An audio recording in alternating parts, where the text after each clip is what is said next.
आकाशवाणी गोरखपुर से क्षेत्रीय समाचार।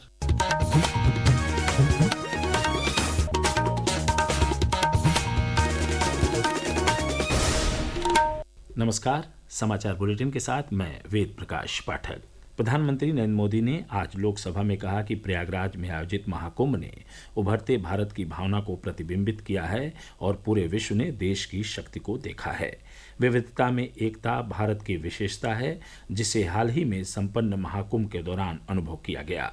महाकुंभ पर सदन में अपनी बात रखते हुए श्री मोदी ने कहा कि जब पूरा विश्व चुनौतीपूर्ण समय से गुजर रहा है तो इस एकता का भव्य प्रदर्शन देश की सबसे बड़ी ताकत है। उन्होंने विविधता में एकता की इस विशेषता को समृद्ध करने की आवश्यकता पर जोर दिया।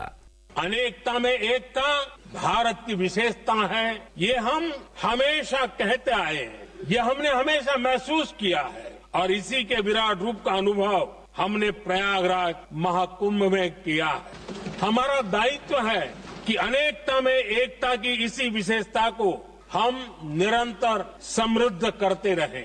प्रधानमंत्री ने अपने संबोधन में जल संरक्षण के महत्व पर प्रकाश डाला। उन्होंने कुंभ से प्रेरणा लेकर देश की कई नदियों को खतरों से बचाने की अपील की। महाकुंभ से हमें अनेक प्रेरणाएं भी मिली हैं। हमारे देश में इतनी सारी छोटी बड़ी नदियां हैं, कई नदियां ऐसी हैं जिन पर संकट भी आ रहा है। कुंभ से प्रेरणा लेते हुए हमें नदी उत्सव की परंपरा को नया विस्तार देना होगा। प्रधानमंत्री ने कहा कि महाकुंभ के ऐतिहासिक आयोजन ने भारत की क्षमता के बारे में कुछ लोगों में संदेह को दूर कर दिया है। इस आयोजन ने देशवासियों को बहुत प्रेरणा दी है, क्योंकि इसका नेतृत्व स्वयं लोगों ने किया था। मुख्यमंत्री योगी आदित्यनाथ ने प्रयागराज महाकुंभ पर प्रधानमंत्री नरेंद्र मोदी द्वारा सदन में रखे गए विचारों को लेकर आभार जताया है। सोशल मीडिया पोस्ट के जरिए प्रधानमंत्री के उद्बोधन का वीडियो साझा करते हुए मुख्यमंत्री ने महाकुंभ से जुड़े सभी लोगों का अभिनंदन किया है। श्री योगी ने कहा है कि प्रधानमंत्री नरेंद्र मोदी के यशस्वी मार्गदर्शन में संपन्न हुए एकता के महायज्ञ महाकुंभ 2025 के स्वच्छ, सुरक्षित, सुव्यवस्थित और ऐतिहासिक आयोजन ने एक भारत श्रेष्ठ भारत, सर्वसमावेशी भारत के साथ ही वसुधैव कुटुंबकम का आत्मीय संदेश पूरी दुनिया को दिया है। प्रदेश की राज्यपाल आनंदीबेन पटेल आज कुशीनगर दौरे पर पहुंची।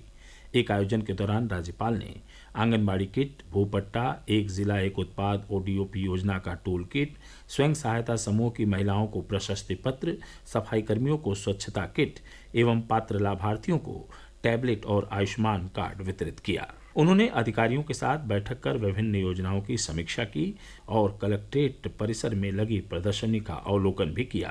केंद्र और प्रदेश सरकार के विभिन्न योजनाओं की सराहना करते हुए राज्यपाल ने बच्चों की शिक्षा पर विशेष जोर दिया। उन्होंने कहा कि बच्चों को शिक्षित करके ही प्रधानमंत्री नरेंद्र मोदी के विकसित भारत के सपने को साकार किया जा सकता है।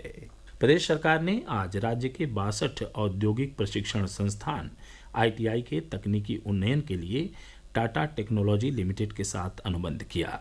लखनऊ के ITI परिसर में आयोजित अनुबंध कार्यक्रम में प्रदेश सरकार के व्यावसायिक शिक्षा, कौशल विकास और उद्यमशीलता राज्य मंत्री स्वतंत्र प्रभार कपिल देव अग्रवाल मौजूद रहे। इस अवसर पर उन्होंने कहा कि इस अनुबंध से प्रदेश के युवा लाभान्वित होंगे, उनके लिए रोजगार के अवसर बढ़ेंगे। रेलवे ने पिछले 10 वर्षों में 5 लाख नौकरियां दी हैं और 1 लाख से अधिक नौकरियों के लिए भर्ती प्रक्रिया चल रही है। रेल मंत्री अश्विनी वैष्णव ने कहा कि भारतीय रेलवे अच्छी वित्तीय स्थिति में है और सरकार इसे अधिक बेहतर बनाने के लिए काम कर रही है। श्री वैष्णव ने रेल मंत्रालय के कामकाज पर लोकसभा में चर्चा का जवाब देते हुए आज यह बात कही।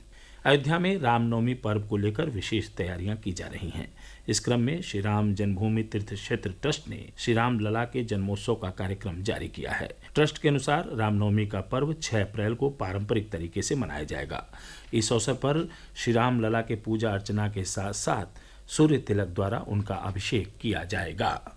वाराणसी जिले में आज बुढ़वा मंगल पर विविध आयोजन किए जा रहे हैं। होली के बाद पड़ने वाले पहले मंगलवार को वाराणसी में बुढ़वा मंगल के तौर पर मनाने की परंपरा रही है। यह खास दिन संस्कृति और पारंपरिक संगीत के उत्सव के तौर पर भी विशेष पहचान रखता है। मौसम विज्ञान विभाग ने 20 मार्च से लगातार 3 दिनों तक पूर्वी उत्तर प्रदेश में कई स्थानों पर गरज चमक के साथ बौछारें पड़ने की संभावना जताई है। विभाग ने इस अवधि में वज्रपात को लेकर भी चेतावनी दी है।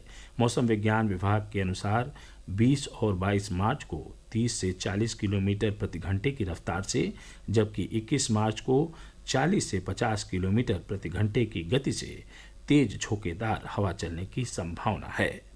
इसके साथ ही क्षेत्रीय समाचारों का बुलेटिन समाप्त हुआ। नमस्कार।